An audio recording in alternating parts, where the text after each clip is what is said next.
What's going on, everybody? It has been a minute since I've made a video. We're getting ready to go camping, so I figured this might be a good opportunity to kind of showcase one of the things that we got going on that hasn't been announced yet on our end anyway, and it happens to be this guy. So let's jump into that.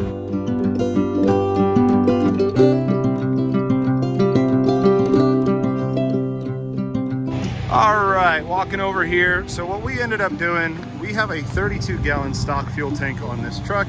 The 19 lineup came with the factory 32. 20s came with the, if you have the crew cab long bed, you could get the 50, 48, 50 gallon, 55 gallon, whatever it is, tank. So pull in this trailer.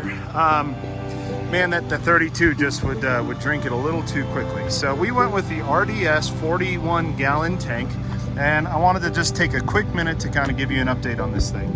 So we have had this tank now for well over 6 months, going on 3 decent trips, and in general, it has been fantastic. So I had a couple of small issues with it originally, but RDS stepped up, sent me the right stuff that I needed to get it fixed.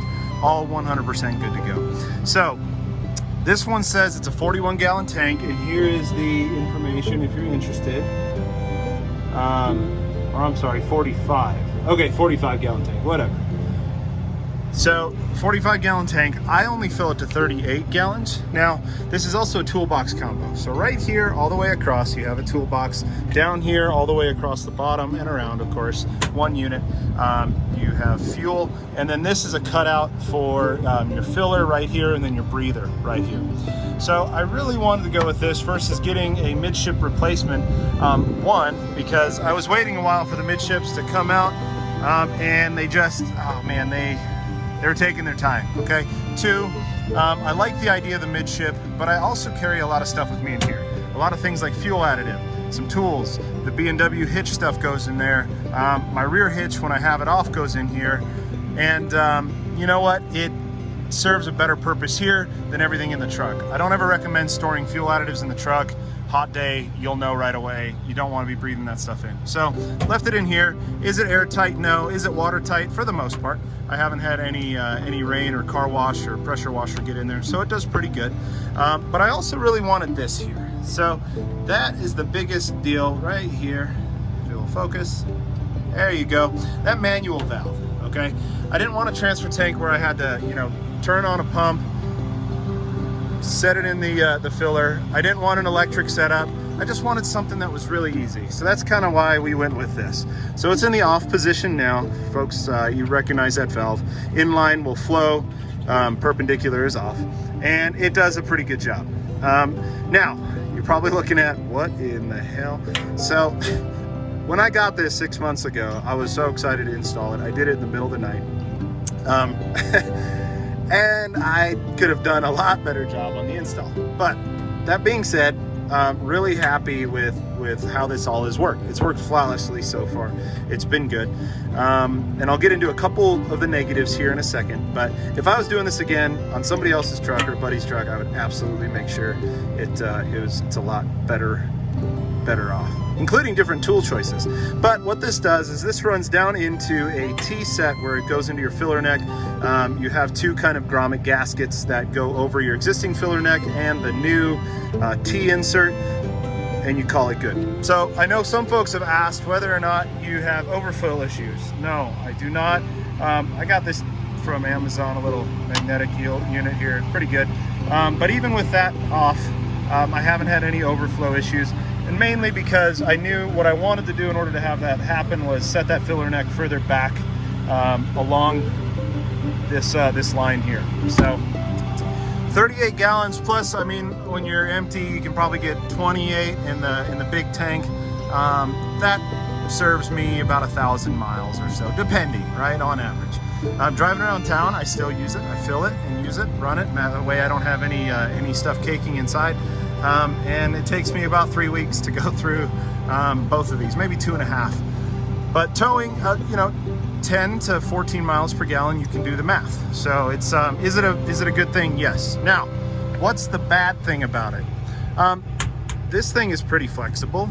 I would not recommend standing on it. The pins on mine were a little bit too long. They actually kind of had a lot of friction right here on both the hinges. The other thing is, depending on your setup, initially when I first got it, it would open up really nicely with just using one side. As I've used it, as it's moved around, now I need to climb in and do both. I can fix that with some adjustments, but it doesn't bother me too much. I like to climb in anyways, just so I can make sure I can get my fuel additives and everything like that out nicely. The breather neck over here, it's a little barbed fitting. It sits about right here. It's angled towards the bed, and you have about an 1/8 inch of clearance in between this wall and your barbed fitting. So it sounds funny, but all I do is take some of those blue shop towels. I put a couple in there, and any overflow that comes when it's full, it goes there. The reason why I learned to do that, and I know there's a better way, and if you guys want to tell me in the comment section, please do. I'd love to hear it, because I don't have any way to take that off without it setting back where it does. Anyway, we'll figure it out. It leaks in between. There's like a little, it's like pressed in, and it'll leak. It'll kind of slosh out a little bit of fuel, run down here, and then run down the side. Not a lot. So it's worked out well. So essentially, that's it. Kind of short and sweet. I wanted to let you guys know I would absolutely recommend this unit. This is actually a good time to say this too. Some folks will be wondering if I had clearance issues here. It's perfect. I've been able to get my full turning radius. My turning radius limitation is not here.